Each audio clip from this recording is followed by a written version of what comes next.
Hey guys, Droid Motor X here. You're watching XDA TV. Today we're going to be taking a look at the Paranoid Android ROM. We're going to be looking at it on the Galaxy S4. This is the latest build that was released last night, or actually was released Thursday night. Today is either Saturday or Sunday, so a couple days ago, one day ago at recording of this video. One thing that I did notice, no Pi controls and no Halo. I've not ran Paranoid Android in quite some time. It may just be because I'm on an unofficially supported device on the Galaxy S4. Somebody in the know, please let us know in the comments, are those features gone or are they just gone on my device? One thing that you will notice here is dynamic status bar that's new in beta 2. We'll get into that a little further on in the video. And then also another thing that is included here is lots and lots of bug fixes. So if you notice that your phone was a little laggy in beta 2, that is said to be fixed in this build. We'll see just how fixed it is. It's said to be rainbow smooth, so I'm guessing that's as smooth as it gets. At least that's how Paranoid Android is describing it. Let's go ahead and get into this review.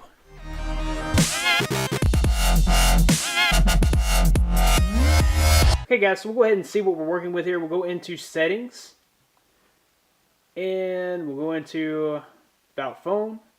You guys can see we're running Android version 4.4.4. It's the latest version of Paranoid Android 4.6 beta 2. If we click on that Paranoid Android version, we'll get the Paranoid Android Easter egg. Those are always fun. Of course, they did say that everything was fixed as far as the bugs are concerned. So we'll just kind of take a look at the performance of the ROM. I can still see a little bit of lag. This is, once again, an unsupported device, so this is officially an unofficial build that has been ported over to the Galaxy S4. Supported devices are devices like the Nexus 4, Nexus 7, Nexus 10, and a few other devices. Nexus 5 is one of those, and just a few other devices. I'll be sure to include links to Paranoid Android downloads in the description below. You'll see not a lot has changed as far as the appearance of the ROM. We still have an AOSP theme. Everything looks similar to AOSP, and it's pretty much an AOSP ROM with just a few minor features. Continuing to look at performance here, you guys can kind of see this little transition here is pretty snappy. If we open up an application, just see how fast those open up. We are on Wi-Fi.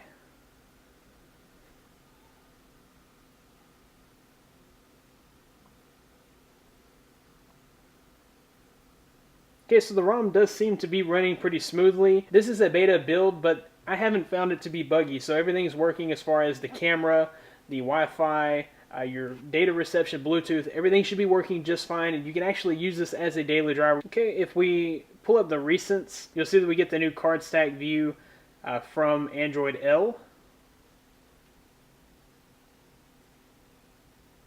So that is a new feature here.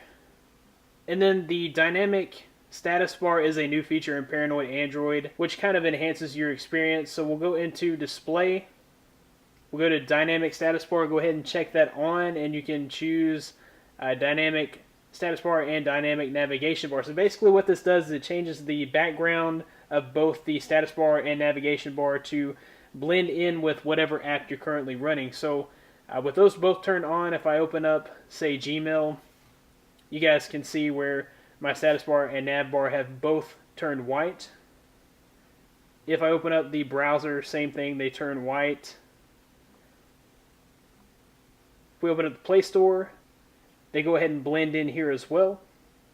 So you guys kind of get the picture of how the dynamic status bar works. Another feature in this ROM, if we go into settings and we go into buttons, on a device like the Galaxy S4 that has hardware buttons, you can actually enable on-screen navbar, which is what I've done here. You just press the button and you can enable that. And then if you go down to themes, CyanogenMod 11 theme chooser has been fully integrated. If you have any CyanogenMod 11 theme packs installed, you can actually change each element of the theme.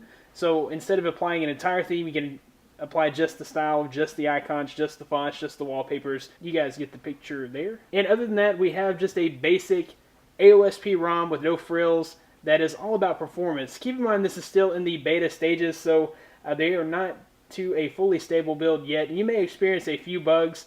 I did notice on the Galaxy S4 the camera would not launch.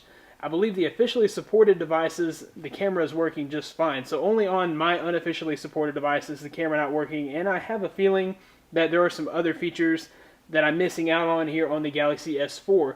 So you want to make sure that you do check it out for your device. Of course, like I said, keep us updated in the comments if the Pi controls are still there, if the Halo is still there. Let us know in the comments. Currently, I just don't have a device where I can try the ROM on. So another thing that we'll talk about here is battery life. Paranoid Android themselves have said that while the battery life has improved in the Beta 2 build, it was suffering in the Beta 1 build. It's still not where they want it to be. So you'll notice that the battery life is not as great, even as stock, which may be a deal breaker for some of you. They are saying that you should still be able to get a full day's use off of your battery with this ROM running, but they're saying that it's still not where they want it to be. So look for even better battery life in future builds of Paranoid Android. They feel that they've gotten pretty much all of the graphical bugs out of this build, but I did notice in some of the comments when I looked at the blog post that there are some users on some devices that are still experiencing a few little bugs. So just keep in mind that this is a beta build. If you wish to run a beta build on your phone, you may encounter some bugs. Anyways, guys, that about wraps it up for the Paranoid Android ROM review and overview. If you like this video, be sure to give it a big thumbs up. Subscribe to this channel for more content like this. You can find more of me on my channel, DroidModderX, youtube.com/DroidModderX. Thanks, guys, for watching. I'll see you in the next one.